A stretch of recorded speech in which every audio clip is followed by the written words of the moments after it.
Comme ça. Ouais. Et vous avez bien compris, hein, à la fin de la séance, s'il y en a un qui va voir ses parents avant nous, on ne lui parle plus du week-end. Moi, ce que je veux, c'est que tu parles à ton père, à ta mère pour partager la bonne journée, la mauvaise journée. Mais les personnes qui peuvent t'aider, c'est nous, en premier. D'accord? C'est hyper important.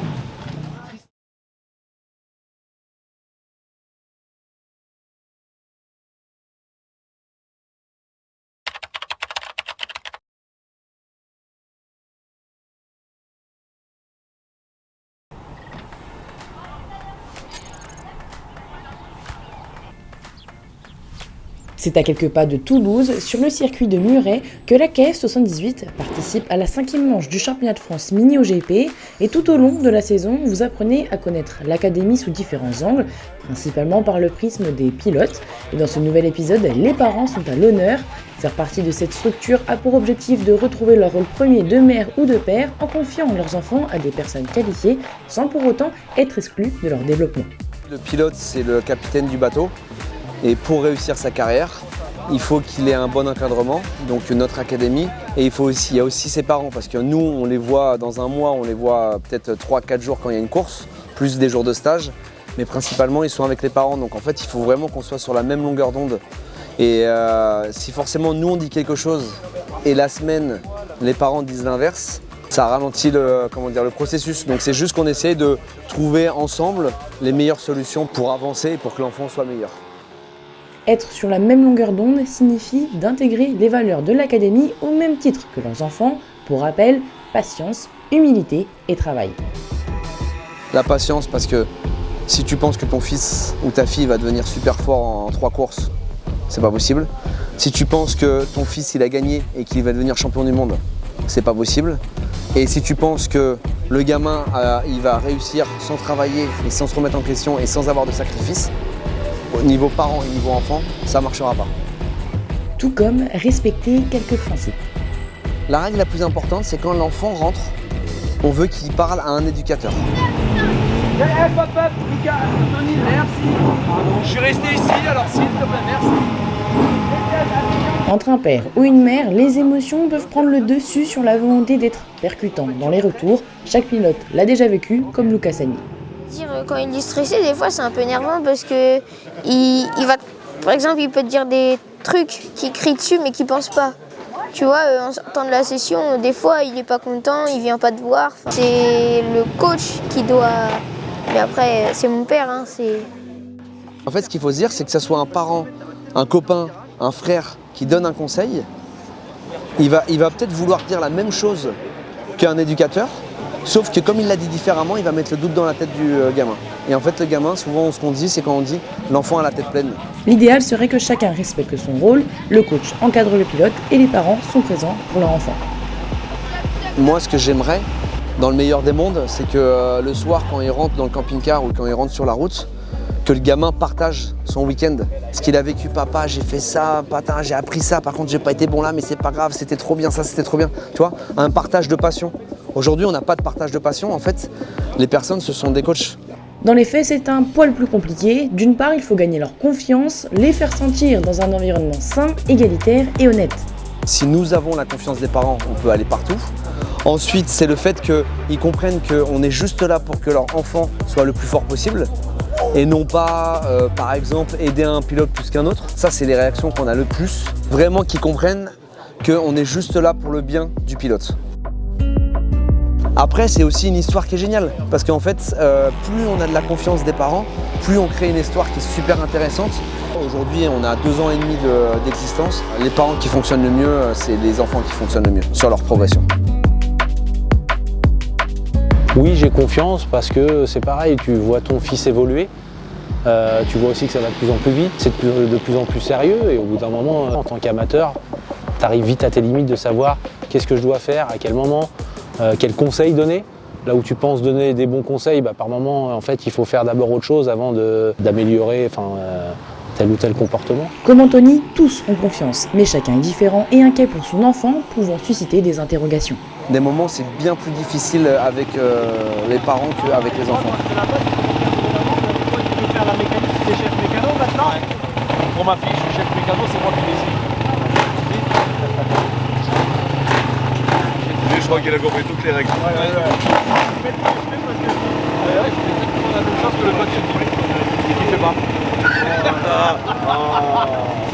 Parce que les enfants, ils nous font juste confiance. Et en fait, c'est les réflexions des parents. Mais parce que les parents ont l'habitude de se poser des questions. Ils ont 40 ans, en règle générale, on remet plein de choses en question. Et ça, c'est normal. Deuxième point, comprendre le sport de haut niveau. Pour Mylène De Smet, c'est un tout nouveau monde dans lequel son fils Maël, numéro 81, l'aventure. De plus, ils font partie du team support, c'est-à-dire que Maël bénéficie des conseils des coachs, mais vient sur les courses avec sa moto et son mécano. La moto de haut niveau, donc en compétition, alors qu'au début Maël a commencé vraiment en loisir, donc par des stages d'initiation. Je trouve que c'est important d'être accompagné par une structure qui a de l'expérience, qui est staffée, et qui est aussi pédagogue avec les enfants. La famille De Smet découvre un univers pouvant être cruel dans lequel pilotes et parents doivent être déterminés à faire face aux difficultés. Quand tu as un enfant qui est dans le sport de haut niveau, en fait, il est dans un monde qui est extrêmement difficile.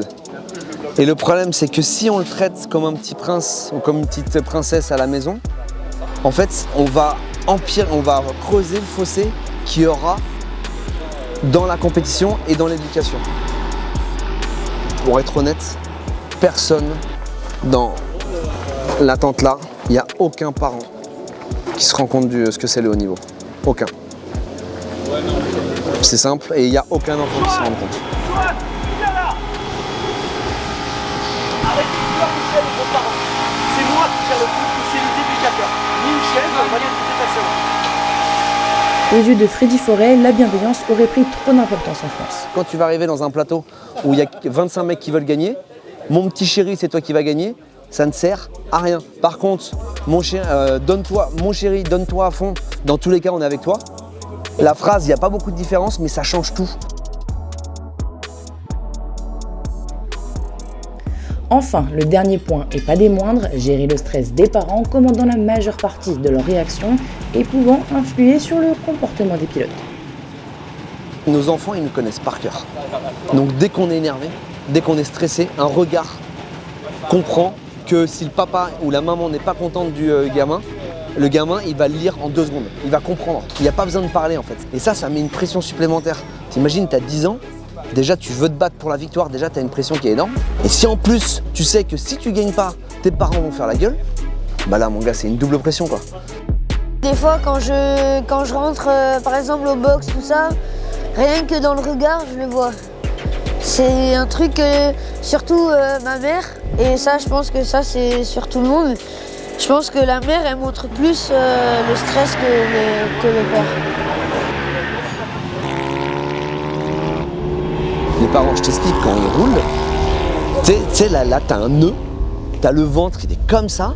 Quand il y a le gamin qui est tombé, que tu vois pas, qui revient pas, tant que t'as pas une nouvelle, t'as le bide qui est comme ça. Et ça, c'est horrible.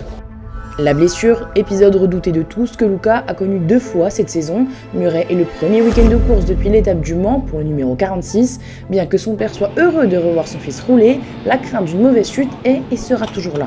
Si par exemple j'allais me recasser un truc, à mon avis là il serait au bout de sa vie. On n'a pas envie de briser son fils, clairement, hein, on ne fait pas ça pour ça. Et là dans ce cas-là, on a envie d'avoir des bons conseils, de surtout pas mettre la pression à son fils. Enfin, moi, c'est quelque chose que j'accorde beaucoup d'importance, en fait. Autant que je suis prêt à l'accompagner, à le pousser. Mais oui, je fais souvent appel à un Freddy ou aux autres coachs pour avoir les bons conseils, les bons mots. Comme expliqué plus tôt, chaque phrase a un impact dans la tête des enfants, d'où l'importance d'avoir des personnes qualifiées pour reposer les bases. C'est que j'ai fait, si ton père ou ta mère te met la pression, c'est juste parce qu'ils ont envie de te voir heureux. Tu vois, c'est en fait, et puis c'est la vérité, je mens pas. On n'a aucun parent, et en tout cas j'ai jamais vu un parent tordu qui est méchant avec son enfant, ça n'arrive pas. C'est juste que tous les parents veulent le meilleur pour leurs enfants. Sauf que des moments on a la bonne technique et des moments on l'a pas. Regarde. En résumé, le prochain objectif pour les coachs de la KF 78, résoudre l'équation pour trouver le bon équilibre entre les pilotes, leurs parents et le team dans le but toujours de voir performer et progresser les enfants. Tu fais comme ça, ouais. Et vous avez bien compris, hein, à la fin de la séance, s'il y en a un qui va voir ses parents avant nous, on ne lui parle plus du week-end. Moi, ce que je veux, c'est que tu parles à ton père, à ta mère pour partager la bonne journée, la mauvaise journée. Mais les personnes qui peuvent t'aider, c'est nous, en premier. D'accord? C'est hyper important. Pour nos deux pilotes du week-end, l'équilibre semble être trouvé et ça se ressent côté performance pour Maël à domicile. Les chronos tombent petit à petit, de bon augure pour les qualifications qui c'est une très approchent. bonne journée. Si t'as battu encore, c'est très bien. Par contre, pense au freinage, s'il te plaît. Parce qu'en fait, le freinage, tu vas trop loin. Tu freines trop fort et toi, t'es vert complet. Tu vas vraiment trop loin. D'accord? Donc il faut vraiment rentrer un peu plus tôt et garder de la vitesse. Quant à Lucas, la mission ici, retrouver des sensations après sa blessure. Relâche-toi. Relâche-toi. Ça t'a fait du bien de rouler dans le groupe ou quoi? Ça fait du bien ça. Ça c'est cool. Je me suis dit que ça pouvait que t'aider de rouler dans le groupe. Parce que ça te rappelle les trucs. Toi la course et tout. Relâche-toi. Dis-toi que cette course c'est que pour te faire plaisir. Après on refera des stages, on refera à l'aise et là on te mettra la pression. Mais là c'est que pour le plaisir. Ok? Arthur.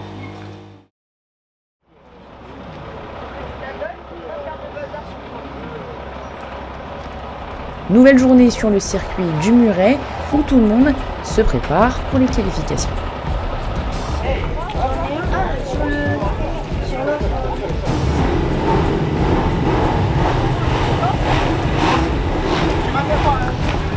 Allez, go. Je me suis réveillée ce matin, j'avais mal au ventre. Je me suis réveillée à 6h15, comme si j'allais au boulot. Et je me suis dit, j'ai repensé à ce qu'on s'était dit hier. Je me suis dit, en fait, les jours de course, c'est quand même un peu plus stressant. Je pense qu'après, une fois qu'il est sur le circuit et que ça commence et que voilà, il est dedans, lui, il est mieux. Après, moi, je serre les poings et j'espère qu'il tombe pas. Et c'est bon. Du côté de Lucas aussi, on enfile sa combinaison et on se met tout doucement dans sa bulle.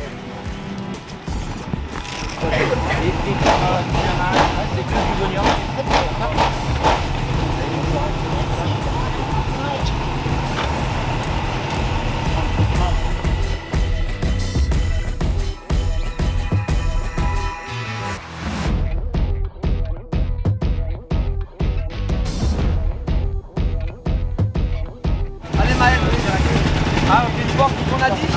Ok, on garde de la vitesse dans le virage, ça va te faire gagner. Donc tu roules en 8, c'est l'autre qui rentre pas. Quand même de l'essence.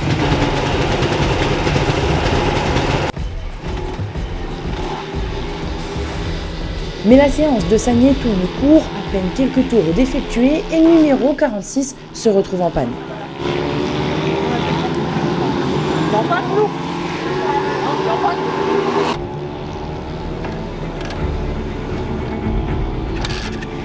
Les mécaniciens s'activent pour trouver le problème en lien avec le carburant.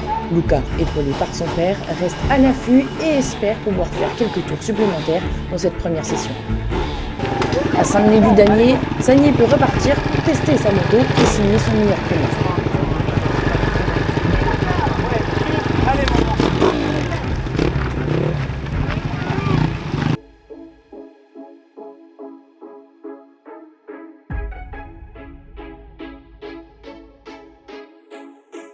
Au cumulé, Lucas réalise le 13e chrono en améliorant le 6e entre les deux séances.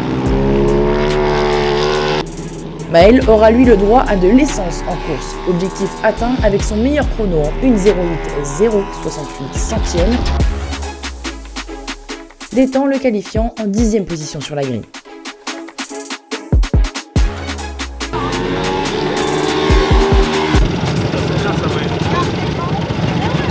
Tu l'as fait? T'as fait combien?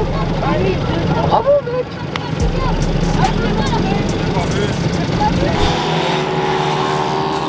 Le pilote le mieux classé des 160, c'est Léandre Martinez, 2e, suivi de son coéquipier Arthur Legrand, 3e.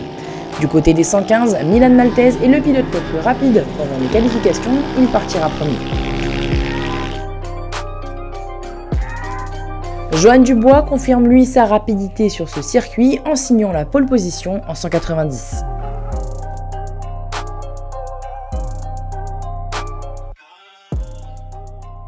Eh bah t'attends plus. Dernier conseil des coachs et préparatifs avant les courses de l'après-midi. Et commençons avec la plus petite catégorie où Ethan Long est toujours en tête du championnat.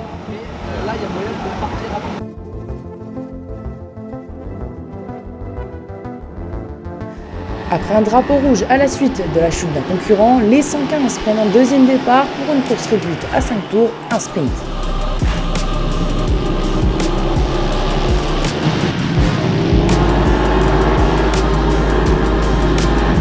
Payet prend un meilleur départ, mais Maltese et Long ne le laissent pas s'échapper et restent dans sa roue.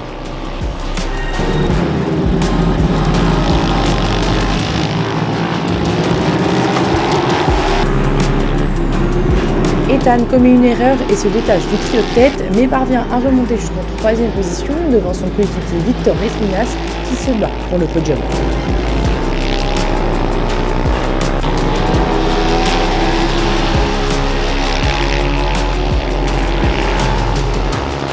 À la mi-course, Milan Maltese prend les commandes et s'impose sa première victoire dans la catégorie.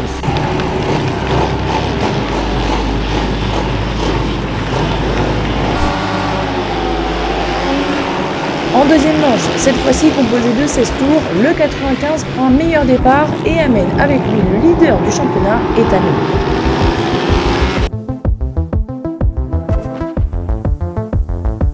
Derrière eux, nous retrouvons Victor Lespinas à la bagarre pour le podium avec Lucas-Emile Payet. Ouais, il passe. C'est le numéro 25 qui a le dernier mot au moins d'une seconde à l'arrivée.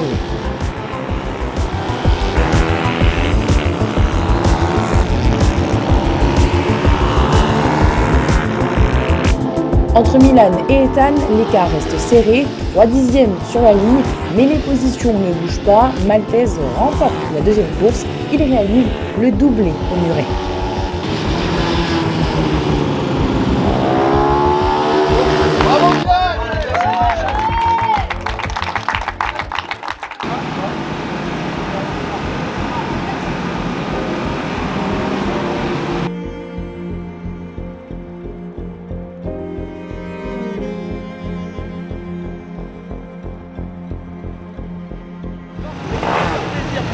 D'accord, on est une course, c'est normal, on fait moins de courses. Là, il est de la vitesse pour un. Amuse-toi, d'accord? C'est comme si c'était un jeu. Allez. Allez, mec.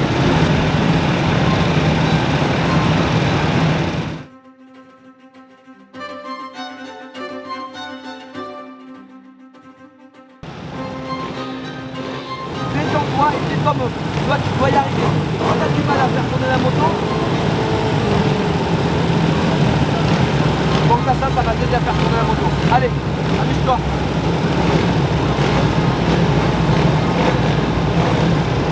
Ah,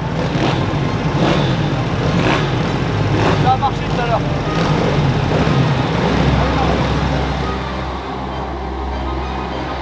En 160, bien que le stress monte du côté des parents, les pilotes restent concentrés pour prendre un bon départ. Luca perd néanmoins 2 places à l'issue du premier tour, mais se retrouve dans un bon groupe pour travailler.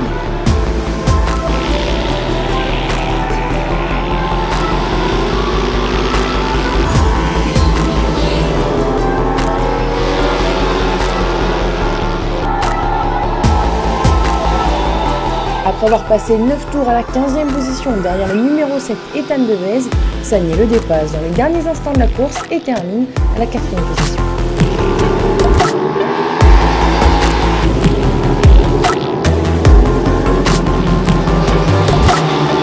Pour Maël, le départ est plus fructueux avec 4 places de gagné à la fin du premier tour.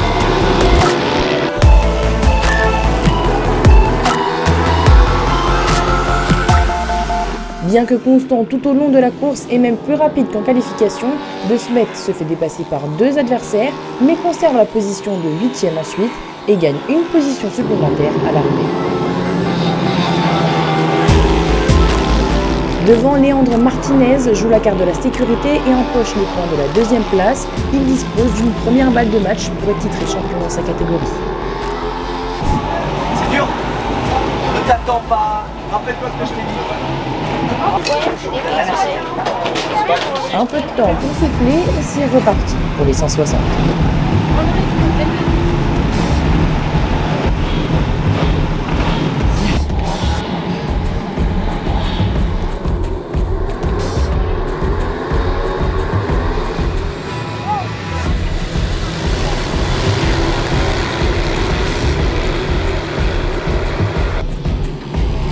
Naïm De Smet gagne de nouveau les places au départ et il se retrouve 8e et tient cette position toute l'épreuve.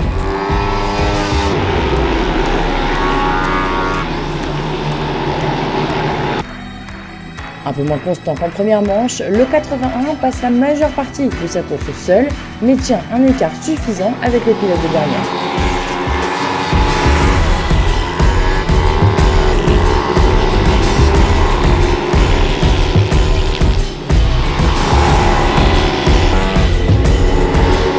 Lucas, cette deuxième manche ressemble fortement à la première. Après avoir rétrogradé de 4 places à l'extinction des feux, il roule une nouvelle fois avec le numéro 7. Calé sur le même rythme que son adversaire, Sagny reprend 2 places et passe la ligne d'arrivée à la 15e position. Le 46 fait son retour dans les points après sa blessure.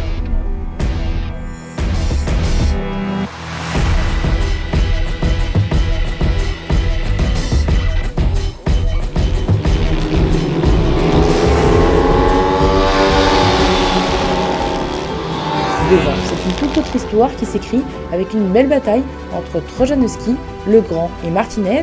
Ce dernier termine d'ailleurs 3e. C'est bon, allez, c'est bon. Une place suffisante pour le titre champion de France 160 2024 à une manche de la fin.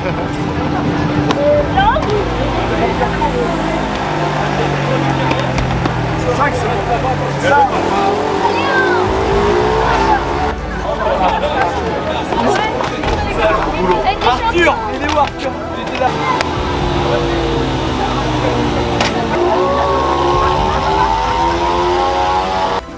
Pour les autres pilotes de la KF 78 en course 1, Maxence Meyer est 10e, Périgot est 17e, Groslo 18e et Rouag se classe à la 21e position.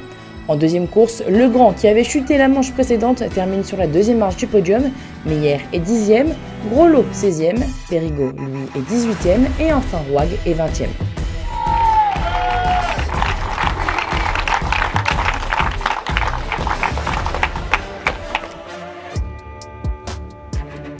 Et pour terminer ce 5e épisode, revenons sur les courses des 190 où les taux se resserrent. En arrivant Muret, Dubois, Carbonel et Macari se tiennent en 16 points en faveur de ce dernier.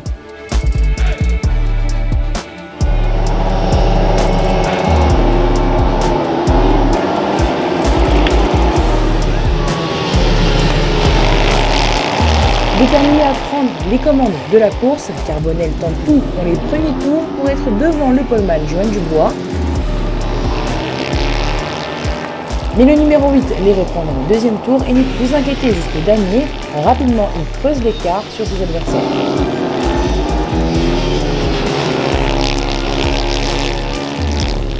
S'ensuit une bataille entre Macari et Carbonel pour la deuxième place. Et c'est le numéro 25 qui a le dernier mot pour 1/10 seulement.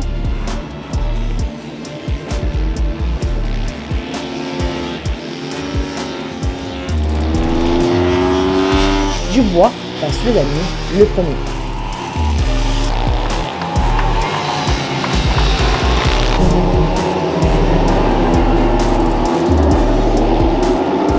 En course 2, même schéma, mais cette fois, Dubois s'affirme dès les premiers instants en tant que leader. Plus vite, Johan crée de nouveau un gap important face au numéro 2 et 25.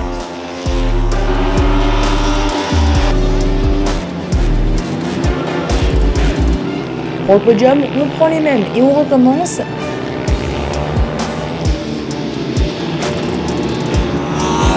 Macari passe la majeure partie des tours devant Carbonel, qu'il bat à l'arrivée pour 1/10 toujours.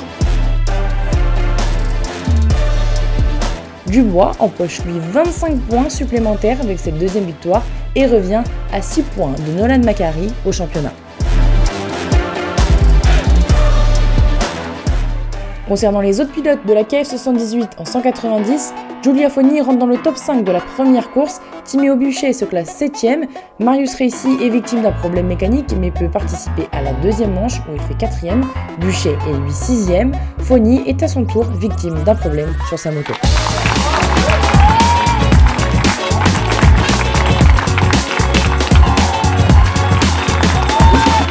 Prochain et dernier rendez-vous de la saison à Alès pour la grande finale. En attendant, parents, enfants, coachs, mécaniciens et tous les membres de l'AKF célèbrent le titre de champion de France 160 de Léandre Martinez que vous retrouverez dans le prochain épisode.